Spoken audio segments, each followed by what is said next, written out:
Todos os evangelhos são parte de um quadro maior. E eu não acho que alguém possa dizer, eu creio nestes evangelhos ou naqueles evangelhos. Por natureza, o fato é que são histórias orais. Nenhum será absolutamente completo, nenhum será perfeitamente preciso. São todos peças críticas de um quebra-cabeças. Um quebra-cabeças do qual agora temos mais peças e que começa a fazer mais sentido como um todo. E ao juntar as peças, acho que vamos tendo uma imagem mais clara sobre quem foi Maria Madalena. Como dissemos, achamos que Brown está correto, que há textos suprimidos pela Igreja em seu início. Acadêmicos proeminentes concordam que nos primeiros séculos do cristianismo havia muitos grupos diferentes chamando-se de cristãos com pontos de vista radicalmente diferentes. Então sabemos que nas primeiras comunidades havia dúzias de escritos circulando, não 4 evangelhos, mas muito, muito mais. E dizem que a Igreja suprimiu os chamados evangelhos ou escritos religiosos de grupos que não aderiam ao que chamavam de doutrinas ortodoxas. Em 350 anos após a morte de Jesus, tornar-se um cristão em desacordo com as doutrinas estabelecidas pela Igreja e o credo aceito pelo imperador e bispos poderia ser visto como um possível crime. Assim como hoje, nos primeiros séculos do cristianismo, religião e política eram intimamente relacionadas. E aqueles no poder usavam-nos para fazer o que achavam que era a vontade de Deus. Livros como os Evangelhos de Maria Madalena, os de Tomás, os de Filipe e muitos outros foram queimados e destruídos, praticamente todas as cópias deles. Entretanto, nenhum estudioso com quem conversamos acredita que a Igreja tenha suprimido esses evangelhos para manter em segredo o casamento entre Jesus e Maria Madalena. A verdade é bem mais complicada. São discussões sobre doutrinas teológicas. Houve supressão deliberada desse material por líderes da Igreja então e desde então, porque certo tipo de material não era visto como adequado à sua congregação por certas autoridades da Igreja conforme seu ponto de vista. Os gnósticos foram os que mais perderam na batalha do cristianismo. O que viemos a perceber com a descoberta de todo um novo conjunto de textos no Egito foi como o cristianismo era incrivelmente diversificado, muito mais do que podíamos imaginar.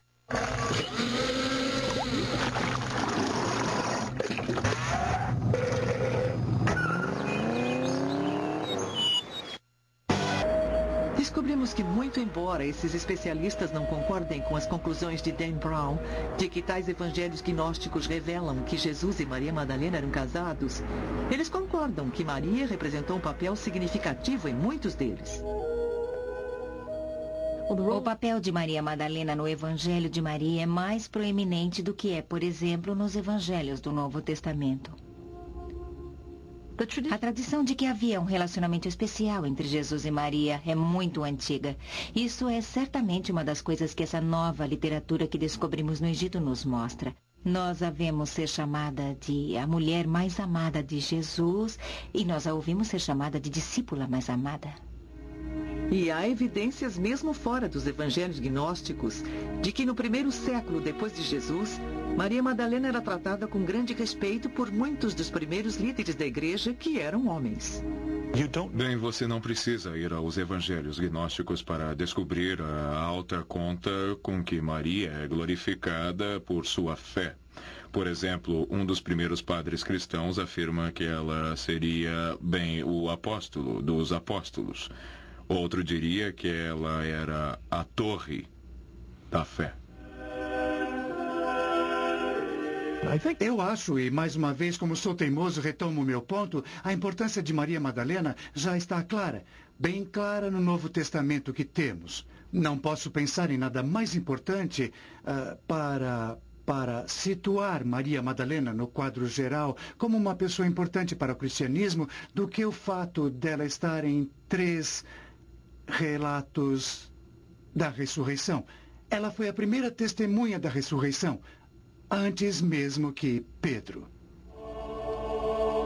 Mas muitos estudiosos nos dizem que Maria Madalena torna-se cada vez menos importante nos escritos da igreja e foi substituída por Maria, mãe de Jesus.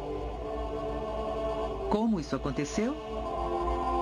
Uma explicação é que ela foi vítima de uma luta pelo poder sobre o papel da mulher na igreja. Por exemplo, 100 anos após Jesus, um bispo no sul da França escreveu que se enfurecia com grupos que permitiam que mulheres participassem e dessem comunhão. Correndo uma batalha, e nos textos do 2º século, nós a vemos se estabelecer. Maria Madalena era claramente privilegiada. Para qualquer homem com domínio hierárquico, isso é perigoso, é claro, porque também surge a atração e o apelo das mulheres. Serão elas sedutoras ou vias para revelações. Devemos nos aproximar delas ou nos afastar delas. Muito tenso, muito tenso. O que vemos a partir do ano 150 ou ano 200 é a sistemática exclusão das mulheres de posições onde pudessem ser visíveis, onde pudessem falar, onde tivessem papéis de autoridade. Este esforço para marginalizar as mulheres pode ser a razão por que Maria Madalena foi diminuindo de importância ao longo dos anos. É provável que isto tenha sido deliberado. Eu acho que a acusação de ela ser uma prostituta é um modo excelente de refutar a alegação de ela ser um apóstolo especialmente reverenciado e professora. Como historiadores, não podemos dizer quais eram os motivos das pessoas. O que podemos é olhar os efeitos. E o efeito foi claramente erodir a autoridade das mulheres na igreja. Nossos livros de história foram escritos pelos vencedores, as sociedades ou os indivíduos que conquistaram e sobreviveram. Em toda figura, todo vitral de nossa infância em diante, lá está Jesus vestido de branco, com cabelos longos e barba, de pé, cercado a modesta e graciosa distância por 12 homens. Em que diferiria nossa imagem de Jesus se, em vez disso, tivesse uma esposa e crianças ao seu redor? Que diferença isso faria? Bem, com certeza reabriria a questão sobre o que a igreja pensa sobre sexo. O cristianismo teve uma atitude pouco saudável para com a sexualidade. E se Jesus tivesse sido casado, e veja, não estou excluindo essa possibilidade, mas se tivéssemos claras evidências de que ele tivesse sido casado, e mesmo que ele tivesse uma família, isso seria um nocaute.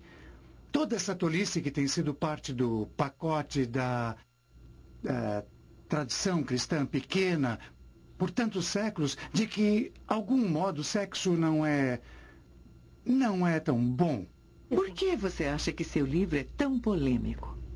Os mistérios do espiritualismo, o Santo Graal, as origens de nossa religião, são tópicos que ressoam fundo, bem fundo em nível espiritual, bem no cerne da psique humana.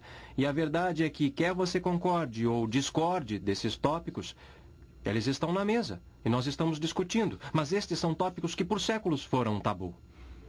Mas, se você ficar apenas falando em Maria Madalena, Jesus e sexo, você perde, eu acredito, o mais importante, historicamente mais importante ponto, que há 20 séculos nós tivemos um grande líder religioso chamado Jesus de Nazaré, que superou as barreiras de preconceitos culturais. E tinha entre seus discípulos e amigos mais próximos mulheres que não estavam lá apenas servindo chá e varrendo o chão depois que os homens iam embora. E Maria Madalena realmente se equiparava em tudo a um apóstolo, uma companheira de discussão para Jesus e seu evangelho como qualquer outro homem. Às vezes a religião é apresentada como algo fixo e estável que você deve aceitar ou rejeitar. Mas o fato é que as tradições religiosas e certamente o cristianismo dentre elas são muito diversas e cheias de possibilidades. Temos que assumir a responsabilidade pelo tipo de religião que estamos fazendo.